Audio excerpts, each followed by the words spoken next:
नमस्कार दोस्तों, मैं तापस आप सबका स्वागत करता हूं फ्री बेट ट्रैवल्स में। मैं हूं अभी हिमाचल प्रदेश के बेहद खूबसूरत जिले किन्नौर में और अभी जा रहा हूं इंडो तिब्बत बॉर्डर के आखिरी गांव चितकुल से नाको।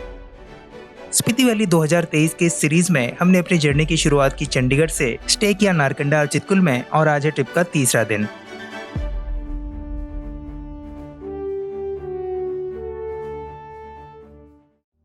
अगर आप चैनल में नए हैं तो इस वीडियो को आखिर तक जरूर देखें। चितकुल से सांगला तक का रास्ता जितना खराब है, नज़ारे उतने ही बेहतर। बसपा नदी के किनारे चलते चलते हम पहुंच गए हैं करचम।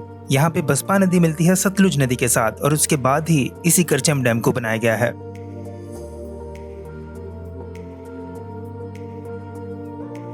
आप अगर चितकुल बस से आना चाहते हैं तो शिमला से डायरेक्ट बस मिल जाएगी, जबकि दिल्ली से रेकोंगपियो जाने वाले बस पे आके आप करचम में उतर सकते हैं अगर आप न्यू दिल्ली से आ रहे हैं तो।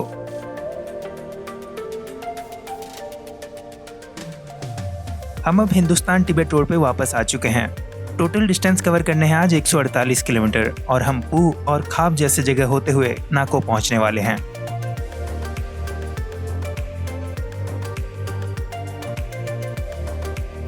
आज के टोटल डिस्टेंस के मिडवे के आसपास लंच के लिए हम रुके हैं स्किब्बा नाम के जगह पे।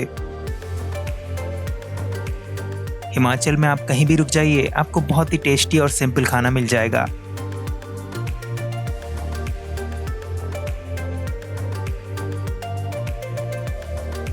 दोपहर के 4 बज चुके हैं और कल की तरह हमें लेट बिल्कुल नहीं पहुंचना है।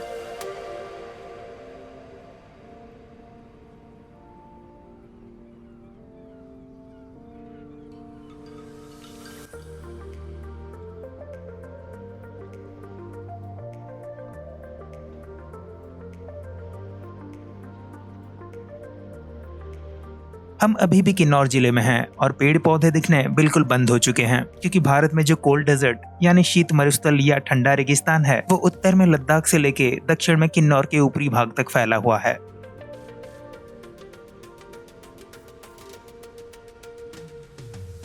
कोल्ड डेजर्ट दरअसल उस हाई लैटिट्यूड वाले ठंड पड़ने वाले वाइड एंड वास्ट जगह को कहा जाता है जहाँ पे पूरे साल में 25 सेंटीमीटर से भी कम बारिश होती है।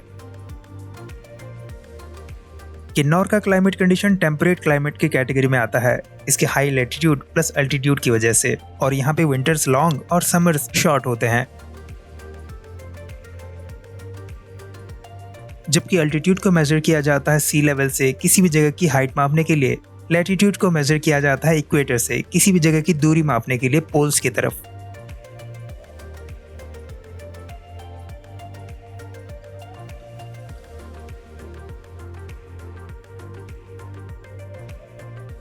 चितकुल से 115 किलोमीटर और करचम से 75 किलोमीटर आने के बाद हमें एक छोटा सा गांव नजर आ रहा है, वो है पू। पू से 15 किलोमीटर आगे आके हम खाब संगम ब्रिज पे पहुंच गए हैं। हिंदुस्तान तिब्बत रोड पे हमारी जर्नी समाप्त होती है, क्योंकि यहाँ से ये आइकॉनिक रोड जाती है दाएं तरफ शिप किला के लिए, जबकि हमें जाना है बाएं तरफ।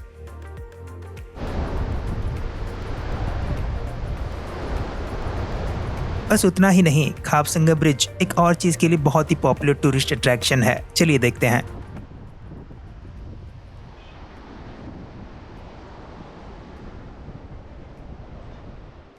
हे गाइस, मैं सतलुज नदी और स्पीति नदी के मिलन स्थल पे पहुंच गया हूं और ये खाब नाम की जगह पे है। अभी दिखाता हूं आपको वो पॉइंट।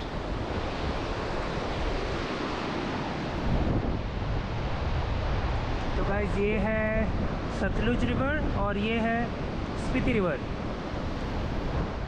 कुछ लोग नीचे जाके फोटोज ले रहे हैं, आप ऐसा बिल्कुल ना करें, क्योंकि पानी का करंट जितना दिखता है उससे हमेशा ज्यादा ही होता है और पानी का लेवल कभी भी बढ़ सकता है।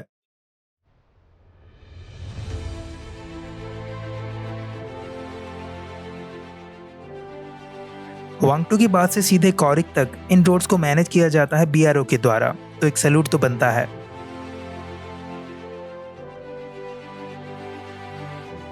तब निकलते हैं यहाँ से और नाको के लिए बस 20 किलोमीटर बचा हुआ है, तो ज़्यादा टाइम नहीं लगना चाहिए। लेकिन यहाँ से अभी स्टीप चढ़ाई स्टार्ट होने वाली है, तो उसके लिए टाइम लग सकता है।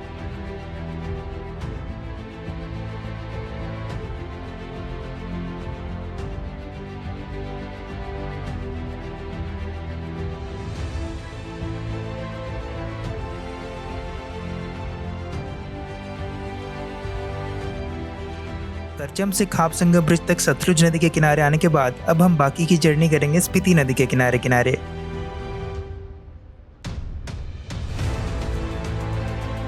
अगर आपको लग रहा है कि आखिर के 26 किलोमीटर में देखने के लिए और क्या ही होगा, तो देखिए दोस्तों, आप थोड़े गलत हो सकते हैं। खाप की अल्टीट्यूड है 7,999 फीट, जबकि नाको की अल्टीट्यूड है 11,893 फीट। ये सब बताने का कारण बस यही है कि आप लोगों को भी आइडिया होता रहे कि यहाँ के लैंडस्केप्स कैसे हैं और ये पता लग सके कि कहीं पे ज़्यादा ठंड हो रही है तो क्यों।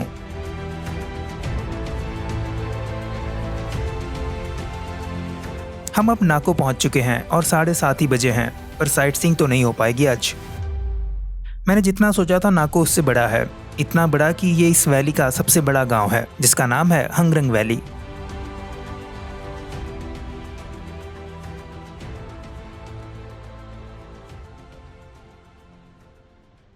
हेलो गाइस, तो मैं पहुंच गया हूं नाको और आज बाकी दिनों के मुकाबले हम जल्दी पहुंच गए हैं। हम एक्चुअली यहाँ पे 7:30 बजे पहुंच गए थे, लेकिन सबके सामान अनलोड करते करते 8 बज गए। और एक खास बात यह है कि नाको में जो मैं होटल में रुका हूँ, होटल का नाम है होटल नाको रेजेंसी, और होटल की ओपनिंग आज ही हुई है। तो हमें कुछ इस प्रकार से स्वागत किया गया। इसे क्या कहते हैं यहाँ लोकली मुझे तो नहीं पता, लेकिन यहाँ पे कुछ तिब्बतियन मंत्र वगैरह लिखे गए हैं, तो बहुत ही अच्छा लगा। आई होप आज अच्छे से स्टार गेजिंग कर पाएंगे। मौसम काफ़ी ठंडा है और अनुमान है कि रात को टेम्परेचर माइनस में चला जाएगा। अभी टेम्परेचर 1 डिग्री के अराउंड है। और देखते ही देखते डिनर का टाइम हो गया है। खाने में आज है चावल, दाल फ्राई, मिक्स वेज, रोटी, सूजी हलवा, सैलड और चिकन मसाला।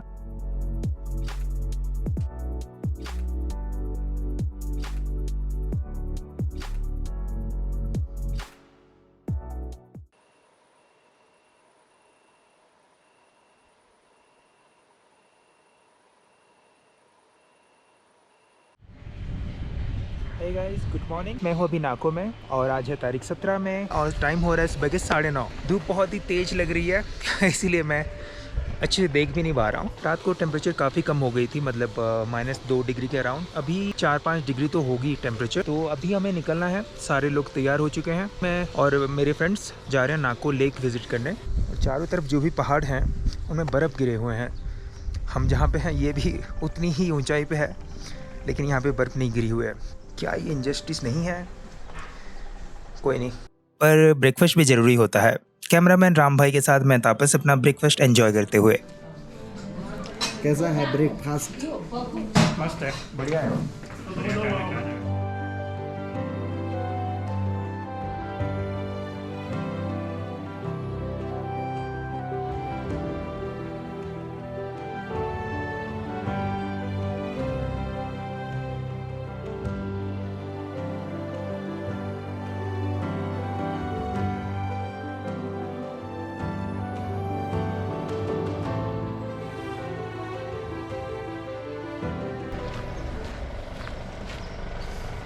हाय तरुण भाई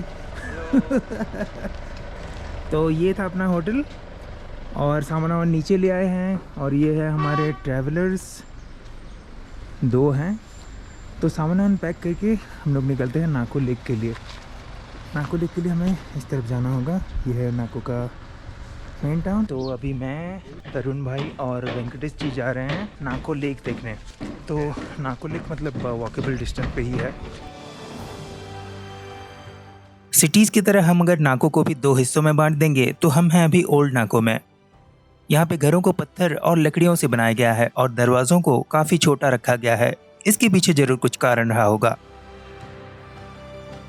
नाको की जो मोनेस्ट्री है वो माना जाता है कि 11वीं सेंचुरी में बनाया गया था। इससे ये अंदाज़ा लगाया जा सकता है कि नाको का गांव और यहाँ का इतिहास कितना पुराना है। हालांकि पॉपुलेशन अभी भी कुल 600 के आसपास ही है।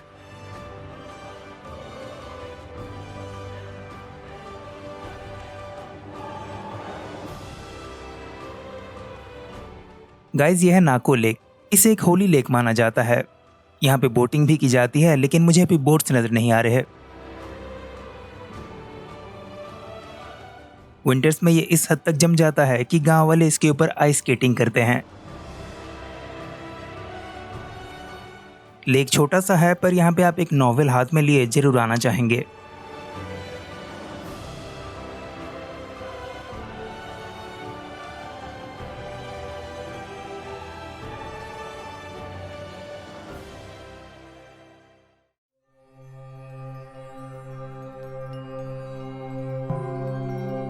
इस छोटे से गांव में भी थोड़ा सा भटकने के बाद हम नाको मोनेस्ट्री के पास पहुंच गए हैं। मगर ये क्या, ये तो बंद है अभी। ये वाला नया मोनेस्ट्री है, जबकि पुराना वाला तकरीबन 1000 साल पुराना है, जिसे लोचेन रिंचेन ज़ेंगपो के द्वारा बनाया गया था। ये सोच के आश्चर्य होती है कि 1000 साल पहले यहाँ पे मॉन्क्स कैसे रहते होंगे, क्या खाते होंगे और यहाँ के एक्सट्रीम वेदर कंडीशंस का सामना कैसे करते होंगे। 11 बज चुके हैं अभी। आप पूरे नाको को 1-1.5 घंटे के अंदर आराम से एक्सप्लोर कर सकते हैं, लेकिन मैं सजेस्ट करूंगा कि आप यहाँ पे एक नाइट जरूर स्पेंड करें, इससे पहले कि ये जगह भी कॉमर्शियलाइज्ड हो जाए। ये आपके जर्नी को भी ब्रेक करने के लिए बिल्कुल सही जगह है, चितकुल और काजा के बीच। आगे बढ़ने का समय आ गया है। नाको से काजा की दूरी है 111 किलोमीटर और कायदे से हमें ये डिस्टेंस कवर करने के लिए 2.5 से 3 घंटे लगने चाहिए, लेकिन आज हम रास्ते में बहुत कुछ देखते हुए जाने वाले हैं।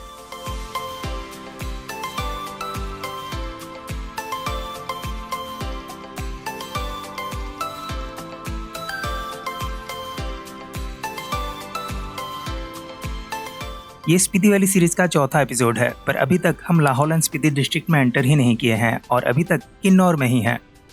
इससे पहले कि आप कमेंट सेक्शन में जाके लिखें कि कब पहुंचेगा भाई, मैं पहुंच गया हूं सुमदो नाम की जगह पे। अगर आप एक फॉरेन नेशनल हैं तो आपको यहाँ पे एक इनर लाइन परमिट इशू किया जाएगा, लेकिन अगर आप इंडियन सिटीजन हैं तो फिर कोई परमिट की जरूरत नहीं है। दोस्तों, सुमदो वो जगह है जहां से आप लाहौल एंड स्पीति डिस्ट्रिक्ट में एंटर करते हैं अगर आप शिमला और बाद में किन्नौर डिस्ट्रिक्ट होते हुए आ रहे हैं तो। अगर आप कुल्लू डिस्ट्रिक्ट के मनाली की तरफ से स्पीति वैली ट्रिप कर रहे हैं तो अटल टनल के नॉर्थ पोर्टल से जो आप निकलेंगे तो आप ऑलरेडी लाहौल और स्पीति डिस्ट्रिक्ट में होंगे। क्या आपको पता है कि लाहौल और स्पीति 2 अलग अलग डिस्ट्रिक्ट हुआ करते थे? इन दोनों को मिलाया गया साल 1960 में। और एक इंटरेस्टिंग फैक्ट ये है कि आज ये डिस्ट्रिक्ट हमारे देश की चौथी सबसे कम आबादी वाली डिस्ट्रिक्ट है। स्पीति और लाहौल 2 अलग अलग वैलीज हैं। जबकि स्पीति वैली एक कोल्ड डेजर्ट है, लाहौल वैली में आपको कुछ हद तक वेजिटेशन देखने को मिलेगी। सुमदो से बस 2.5 किलोमीटर आगे आने के बाद हमने एक डिटूर लिया है 9 किलोमीटर का, क्योंकि हम जा रहे हैं गुए मोनेस्ट्री कुछ नया देखने। इसे गिव मोनेस्ट्री भी कहा जाता है।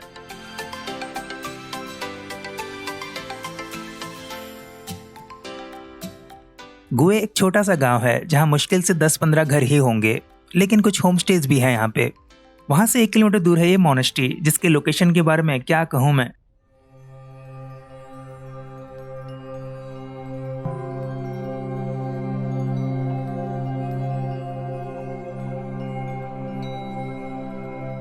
हवा काफी तेज चली है यहाँ पे। मैंने सुना इस मोनेस्ट्री का काम पिछले कुछ सालों से चल रहा है। हम चितकुल में इंडो चाइना बॉर्डर से जितने पास थे अभी उससे कहीं ज्यादा पास आ चुके हैं। इतना पास कि हमारे मोबाइल फोन्स में चाइना का टाइम दिखाने लग गया है। मोनेस्ट्री बड़ा ही सुंदर लग रहा है, लेकिन मेरी तरह यहाँ पे टूरिस्ट आते हैं भारत की इकलौती मम्मी को देखने। आपने सही सुना, क्योंकि मम्मी शब्द को सुन के सबके मन में पहले इजिप्ट का ख्याल आता है। ये मम्मी है एक तिब्बतियन लामा संगा तांजिन की। लामा मतलब है एक स्पिरिचुअल लीडर यानी गुरु। कार्बन 14 डेटिंग या रेडियो एक्टिव कार्बन एक तरीका है किसी भी बायोलॉजिकल चीज के बारे में ये बताना कि वो कितना पुराना है, चाहे वो 60,000 साल पुराना ही क्यों न हो। तो इसी तरीके से ये पता किया गया है कि ये मम्मी सन 1430 से यानी तकरीबन 600 सालों से इसी ध्यान की मुद्रा में है। इस मम्मी को पहले डिस्कवर किया गया था साल 1975 में हुए एक अर्थक्वेक के बाद, और रीडिस्कवर किया गया साल 2004 में ITBP यानी इंडो तिब्बत बॉर्डर पुलिस के द्वारा, जब वो एक रास्ता या फिर बंकर बना रहे थे। लेकिन गुए गांव वालों का ये कहना है कि वो इस मम्मी के बारे में पहले से ही जानते थे और उनकी पूजा करते थे जब वो किसी और जगह पे थे, लेकिन इन्हें यहाँ लाया गया ITBP के द्वारा ही। आज भी इस मम्मी के दांत और बाल आपको देखने को मिलेंगे जो लगते नहीं कि इतने पुराने हैं। जैसे इजिप्ट में एक तरह का नमक और केमिकल्स यूज किए जाते थे मम्मीज को प्रिजर्व करने के लिए, यहाँ पे हम जो देख रहे हैं ये एक नेचुरल मम्मीफिकेशन का नतीजा है।